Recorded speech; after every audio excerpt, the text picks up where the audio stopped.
Hey, if you're behind the wheel of one of Ford's most popular trucks, you are definitely going to want to listen up. Ford just announced a recall for nearly 300,000 vehicles, and we're about to break down exactly what's wrong, which trucks are affected, and what you need to do next. So let's just start with the big question right off the bat. If you own a Ford Super Duty, this recall could affect you directly. So let's get right down to the details. And we're not talking about a small number here. This is huge. We're talking about more than 290,000 of these trucks just in the US. So to be super clear, this isn't some tiny isolated issue. It's a major recall that's going to impact a whole lot of truck owners. So what's actually going on here? Why this giant recall? Well, it all comes down to a piece of tech that, we all use every single day, the rearview camera. Let's take a closer look at this camera glitch. Okay, so the heart of the problem is the rear view camera system. It's something we've all come to depend on for safety, right? But in these specific trucks, it's faulty. And this isn't just a little annoyance. A camera that decides not to work correctly can seriously increase your risk of an accident when you're backing up. And here's where it gets kind of interesting.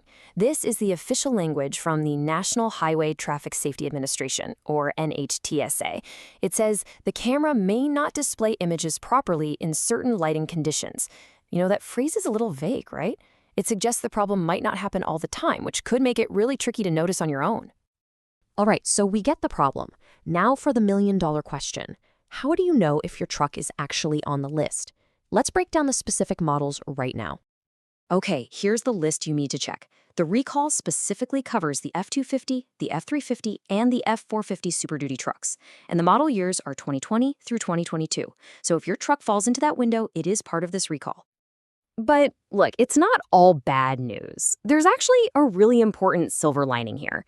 According to Ford, at the time they announced this, the company isn't aware of any accidents or injuries happening because of this camera issue. So while the risk is definitely there, it thankfully seems like no one has been hurt. So if your truck is on that list, what's the fix? Well, the good news keeps on coming. Ford has figured out the problem, they have a plan to fix it, and honestly, it's a lot simpler than you might think.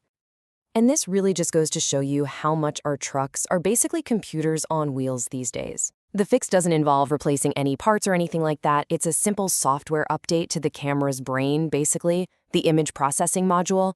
A dealer will just update the code, and that should solve the glitch. So let's walk through how this all played out. The very first report from a customer actually came in way back in January of 2022. Now, according to Ford's plan, they're going to start sending out letters to owners in October of 2025. But, and this is the key thing for you to know, the actual software fix isn't expected to be ready until March of 2026. Yeah, that's a long time to wait, and it's something we're seeing more and more as these complex software fixes have to be developed and then tested before they can be rolled out. Okay, so you have all this info. The big question is, what do you actually need to do now if you own one of these Super Duty trucks? Let's lay it out nice and simple. It's pretty straightforward, really. Just 3 simple steps. First, just keep an eye out in your mailbox for that official letter from Ford. Then, once that fix is actually available, around March 2026, you'll want to call up your local Ford dealer and schedule an appointment. And, most important of all, the dealer's going to do this software update completely free of charge. Now, if you don't want to wait for the letter, or you just want some more peace of mind, these are the best places to go. You can call Ford's customer service line directly, or check out the NHTSA's safety hotline or their website. You can usually look up recalls right there with your vehicle's VIN. And that really leaves us with a big question, doesn't it? This whole recall is because of a software bug, and it's being fixed with a software update. It really makes you think, as our cars and trucks get more and more advanced, more like rolling computers, are we just heading into a future where this kind of software recall becomes the new normal? Definitely something to chew on.